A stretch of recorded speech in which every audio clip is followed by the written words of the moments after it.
Dear student, today we will discuss the chapter of Business Law BCom 1 Semester 1. The name of chapter is Contract of Indemnity and Guarantee.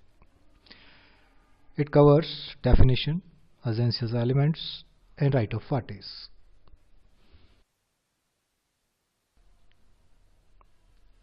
हानि रक्षा अनुबंध परिभाषा।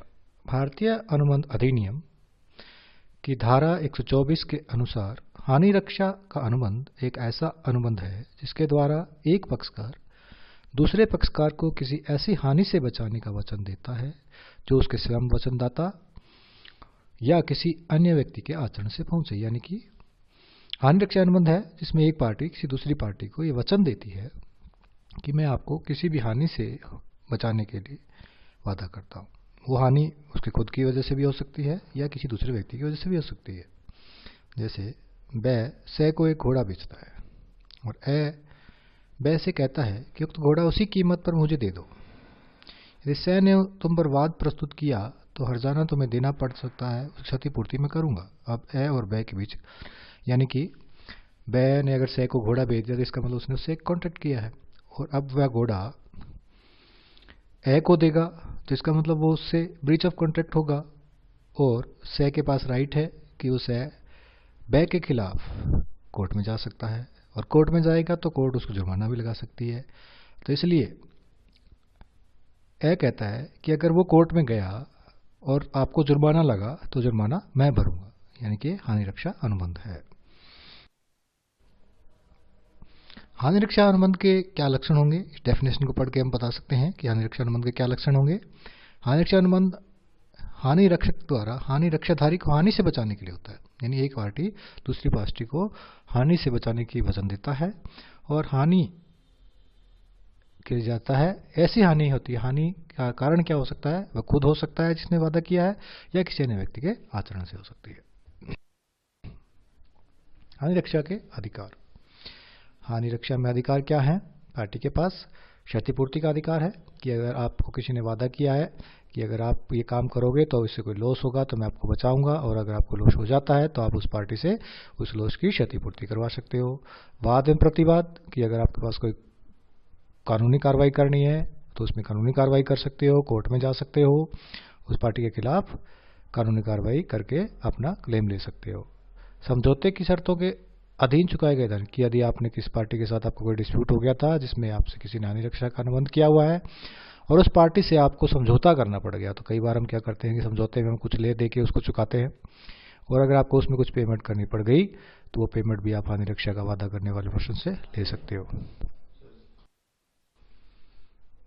प्रतिभूति अनुबंध, इसमें दूसरा है अनुबंध ऑफ कॉन्ट्रैक्ट ऑफ गारंटी या प्रतिभूति अनुबंध, जिसको हिंदी में कहते हैं।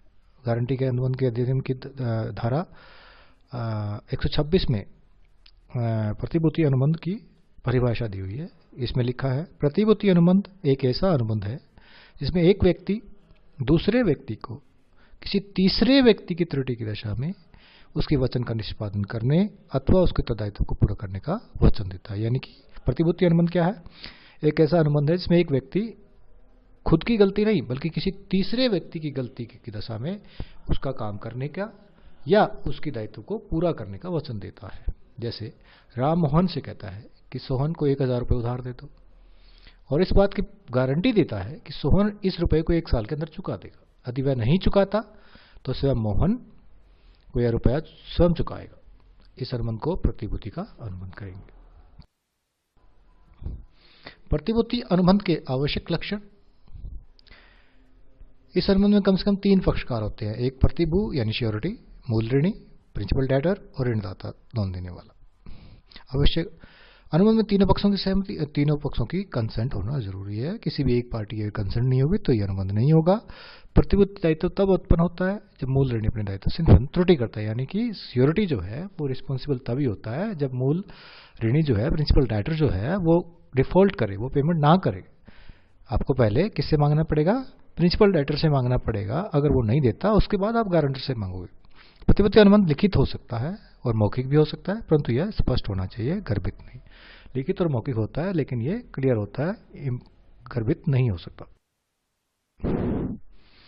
चालू प्रतिभूति की समाप्ति। प्रतिभूति जो है वो दो टाइप की होती है, कंटिन्यूइंग गारंटी और स्पेसिफिक गारंटी। स्पेसिफिक गारंटी का मतलब है कि एक पर्टिकुलर ट्रांजैक्शन के लिए आप गारंटी दे रहे हो कि इस काम के लिए मैं गारंटी देता हूं, बाकी और कोई काम इसके साथ करोगे ट्रांजैक्शन, मेरी कोई गारंटी नहीं है। लेकिन चालू प्रतिभूति में क्या होता है कि एक आदमी के जितने भी ट्रांजैक्शन कोई आदमी कर रहा है, आप सारी ट्रांजैक्शन की गारंटी देते हो। फॉर एग्जाम्पल, आपने कहा कि एक दुकानदार को कि ये पर्सन बी जो है वो आपकी दुकान से कभी भी माल लेने आए तो आप इसको दे देना, मेरी गारंटी है, आपकी पेमेंट आ जाएगी, तो आप कंटिन्यू गारंटी दे रहे हो। चालू प्रतिभूति की समाप्ति। चालू प्रतिभूति जो है वो कब समाप्त हो जाती है, कैसे उसको खत्म किया जा सकता है। पहला है सूचना द्वारा, कि आप जिसको आपने गारंटी दी है उसको आप सूचना दे दो, नोटिस दे दो कि भाई आज के बाद जो ट्रांजेक्शन इस आदमी के साथ करेगी जिसकी मैंने गारंटी ली थी, मेरी कोई गारंटी नहीं होगी, मैं अपनी गारंटी वापस लेता हूँ, तो वो खत्म हो जाएगी। प्रतिभूति की मृत्यु होने पर, प्रतिभू की मृत्यु होने पर भी उसकी मृत्यु के बाद जो ट्रांजैक्शन होगी उस ट्रांजैक्शन के लिए उसका उत्तराधिकारी जिम्मेवार नहीं होगा, ऑटोमेटिक खत्म हो जाएगी। अवैध अथवा व्यर्थ प्रतिभूति। कई बार क्या होता है कि गारंटी आपसे अवैध तरीके से ली गई है, यानी कि जैसे कई बार फ्री कंसर्ट नहीं है, आपसे कोई तथ्य छुपाया गया है, यानी कि जो एग्रीमेंट फ्री कंसर्ट से नहीं एक्टिव कंसीलमेंट से लिया गया वो एग्रीमेंट वाइड होता है, तो यहाँ गारंटी का जो एग्रीमेंट है वो भी वाइड होगा, और जैसे ही पता चलेगा कि ये व्यर्थ है तो प्रतिभूति का एग्रीमेंट भी व्यर्थ हो जाएगा। प्रतिभू का दायित्व। श्योरिटी का क्या दायित्व है। प्रतिभू दायित्व मूल ऋणी के साथ सह विस्तृत होता है, यानी कि प्रतिभू तभी तक रिस्पॉन्सिबल होता है जब तक मूल ऋणी रिस्पॉन्सिबल है। अगर मूल ऋणी को माफ कर दिया गया है तो प्रतिभूति अपने आप माफ हो जाएगा। प्रतिभू दायित्व मूल ऋणी से प्रारंभ होता है। प्रतिभू दायित्व का, प्रतिभू यानी श्योरिटी का जो दायित्व है वो तभी स्टार्ट होता है जब मूल ऋणी जो है वो डिफॉल्ट करता है, उससे पहले वो दायित्व नहीं होता। सह प्रतिभू का दायित्व, अगर एक से ज़्यादा गारंटर है तो उस केस में सभी गारंटर रिस्पॉन्सिबल होते हैं। अगर पेमेंट एक गारंटर करता है तो वो दूसरे गारंटर से उसमें अपना हिस्सा मांग सकता है। प्रतिभू के दायित्व की समाप्ति, यानी कि गारंटर जो है, श्योरिटी जो है, उसके दायित्व की समाप्ति कैसे होती है। खंडन की सूचना द्वारा। प्रतिभू के दायित्व की खंडन की सूचना, यानी कि हम क्या कर सकते हैं, खंडन की सूचना दे सकते हैं। जिस आदमी को हमने गारंटी दी है उसको हम ये कह सकते हैं कि भाई आज के बाद जो है मैं इसके लिए दायित्व, इसकी गारंटी नहीं लेता, तो आपका दायित्व समाप्त हो जाएगा उसके बाद आने वाले ट्रांजैक्शन के लिए। प्रतिभू की मृत्यु होने पर, जैसे ही आपकी मृत्यु होगी, आप गारंटर हो तो आपकी मृत्यु होगी, आपकी मृत्यु होते ही आपकी लायबिलिटी खत्म, उसके बाद आने वाले ट्रांजैक्शन के लिए आपका उत्तराधिकारी जिम्मेवार नहीं होगा। मूल ऋणी से मुक्त किए जाने पर, अगर क्रेडिटर ने प्रिंसिपल डेटर को ही मुक्त कर दिया कि कहा जा तेरे को लोन माफ कर दिया, तो गारंटर भी मुक्त हो जाएगा। मूल ऋणी समझौता करने पर, अगर क्रेडिटर और डेटर आपस में कोई एग्रीमेंट कर लेते हैं, कोई समझौता कर लेते हैं, कोई कॉम्प्रोमाइज कर लेते हैं, तो प्रिंसिपल डेटर भी फ्री हो जाएगा, श्योरिटी भी फ्री हो जाएगा। छिपाव द्वारा, अगर कंसीलमेंट से गारंटी ली गई है तो वो एग्रीमेंट जो कंसीलमेंट से लिया जाता है, फैक्ट छुपा के लिया जाता है, वो व्यर्थ होता है, तो गारंटी अनुभव भी व्यर्थ हो जाएगा। सह शामिल होने की शर्त पे, अगर आपने गारंटी इस बात पे दी है कि अगर कोई दूसरा आदमी भी मेरे साथ गारंटर होगा तभी मैं गारंटर हूं, अगर वो नहीं शामिल होता तो आप भी फ्री हो जाओगे। प्रतिभू के अधिकार। श्योरिटी के क्या अधिकार है। मूल ऋणी के विरुद्ध अधिकार। मूल ऋणी के विरुद्ध क्या अधिकार है कि अगर वो लोन नहीं भरता तो वो लोन भरेगा, और बाद में उसकी कोई सिक्योरिटी है तो उसको जब्त करके बेच सकता है, उसके खिलाफ वाद प्रस्तुत कर सकता है, जैसे कि क्रेडिटर करेगा वैसे ही वो कर सकता है।